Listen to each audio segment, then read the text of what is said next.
Որոշումը սպասելի էր, իմ համար ճիշտ ասած ավելի սպասելի էր Ալբերտ Արստամյանի գործով առհասարակ հանրային մեղադրողի կողմից հանրային մեղադրանքից հրաժարվելու ինստիտուտի կիրառումը, այսինքն ես սպասում եի, որ հանրային մեղադրողը մինչև վերջին դատական նիստը կհրաժարվի առաջադրված մեղադրանքից։ Այնուամենայնիվ հանրային մեղադրողը չհրաժարվեց այդ մեղադրանքից եւ դատավոր Արման Հովհաննիսյանը կայացրեց շատ արդար դատական ակտ, մասնավորապես արդարացնելով Ալբերտ Արստամյանին։ Այսօր Ալբերտ Արստամյանին արդարացնելով դատավոր Արման Հովհաննիսյանը ոչ միայն ցույց տվեց իր մասնագիտական բարողությունները, առհասարակ ցույց տվեց, որ հավատարիմ է Հայաստանի Հանրապետության սահմանադրությամբ իրեն վերապահված առաքելությանը եւ ցույց տվեց, որ Հայաստանի Հանրապետությունում կարող է գործել կարծիք արտահայտելու, ազատ կարծիք արտահայտելու իրավունքը։ Լրացուցիչ դատալսումներն ինչի մասին են։ Լրացուցիչ դատալսումներով քննարկվելու է Ալբերտ Արստամյանին արդարացնելուց հետո հետագա անելիքները, այսինքն եթե կայացում է մեղադրական վերդիկտ կայացնելուց հետո դատանը հրավիրում է լրացուցիչ դատալսումներ եւ քննարկում է պատժի հարցը։ Այստեղ արդեն հաշվի առնելով այն հանգամանքը, որ չի կայացվել մեղադրական վերդիկտ, այլ կայացվել է արդարացման վերաբերյալ վերդիկտ, քննարկվելու է արդեն արդարացման հետևանքով Ալբերտ Արստամյանին պարզաբանվելու է նրան պատճառված վնասի հատուցման իրավունքը եւ այլ հարցեր, որոնք նախատեսված են քրեական։ Նյութական նկատի ունեք, ինչ վնաս, եթե բացատրեք։ Նյութական առումով Ալբերտ Արստամյանի վնաս է պատճառվել այնքանով, որքանով որ նա կրել է դատական ծախսեր, ճիշտ է, ես կոնկրետ իմ ծառայությունը Ալբերտ Արստամյանին մատուցել եմ անվճար հիմունքներով, բայց նա կրել է դատական ծախսեր, մասնակցել է դատական նիստերի,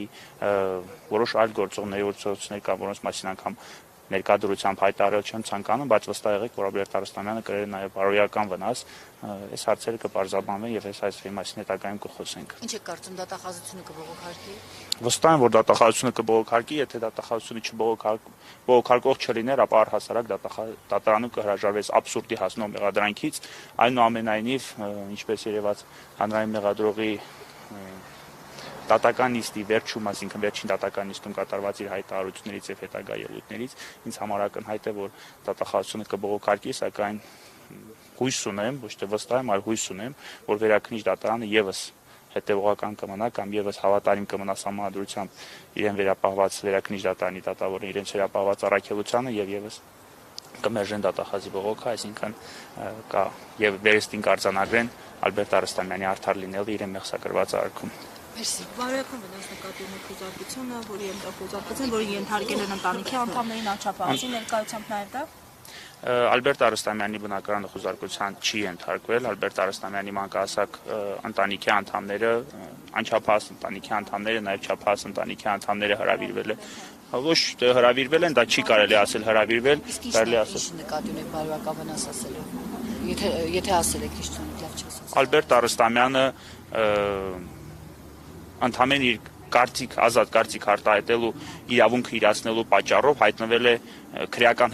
դարձել է քրեական հետապնդման զոհ, բազմիցս ներկայացել է քննչական կոմիտե, նրա նկատմամբ ընտրված էր բացակայելու արգել խափանման միջոցը, ընտրված խափանման միջոցի պատճառով վերջինս չի կարողացել մասնակցել Ռուսաստանի Դաշնությունում իր հարազատի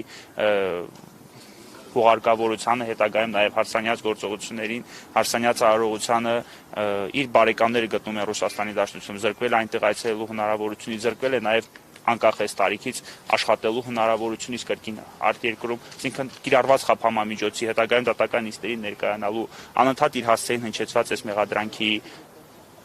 ակնկալող պատժով վերջինս կրել է բարոյական վնաս եւ շատ նորմալ է, որ այդ հայտարարությունը կատարվում է։ Ուժի մեջ մտնելուց հետո պետք է բարոյական եւ նյութական վնասի հայց ներկայացվի, ճիշտ եմ հասկանում, հայց չէ պետք է ներկայացվի, թե մինչեւ ուժի մեջ մտնելը կարող եք ներկայացնել։ Ոչ։ Այսինքն երբ որ այս վճիռը ուժի մեջ մտնի, կարող եք քաղաքացիական դատարան ներկայացնել։ Վնաս հատուցելու ինստիտուտը քաղաքացիական օրենսգրքով կարգավորող հարց է, վնաս հատուցելու հայց կարող ես ներկայացնել, սակայն վնասի արկայությունը, առհասարակ վնասի արկայությունը արտահայտված է նյութական եւ թե այլ տեսքով կարող է ապացուցել բացառապես դատարանի, այս բaragային բացառապես դատարանի օրինական ուժի մեջ մտած վճռը խոսքը վերաբերում է պետության կողմից պատճառված վնասին, այլ ոչ մասնավոր անձի կամ թեկուզ կոնկրետ պաշտոնատար անձի կողմից պատճառված վնասին։ Այո։ Միակ վկան թիկնապահը չէր, վկայի կարգավիճակով է հանդես եկել նաև Ալբերտ Արստամյանի թոռնիկը, աղջիկ թոռնիկը, թոռնուհին, ով որ սկզբում քննչական կոմիտեում հարձակվել է, հասկանալի պատճառներով քննչական կոմիտեում տվել է ցուցմունք երևի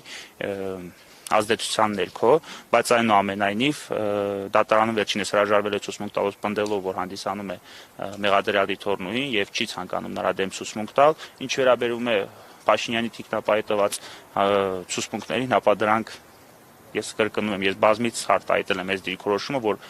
պաշտպանության կողմը անգամ մեծ ցանկության պարագայում չէր կարող նման արդարացնող բնույթի ապացույց ներկայացնել դատարանին, որովհետև վերջինս նշել է, որ իրենց ծառայական գործունեությունը անգամ չի խաթարվել, նրանք իրենց բնականոն աշխատանքը կատարել են, իրենց ծառայական գործողությունները կատարել են եւ անցել իրենց գործին։ Եթե անգամ չի դիպել։ Նրանք երկմտության մեջ է մտել մի տեսանկյունից նրանք պետք է նշեին, որ եթե նշեին, որ խնձորի պատճառով օրինակ որևէ գործողություն են կատարել, օրինակ ծառայողական մեր գործողությունը, ինչպես Ալբերտ Արստամյանն է նշում, պարկեցրել ենք Նիկոլ Փաշինյանի եւ այլն, ապա դա կարժանանա հանրային ծաղրի այդ գործողությունները։ Մյուս կողմից նրանք ստիպված էին ասել, որ իրենց ծառայողական գործունեությունը չի խաթարվել եւ դրանց վրա ուշադրություն չեն դարձրել, ինչն է վերջում դատարանում հանգեցել արդարացման վերջիկ կայացնելու։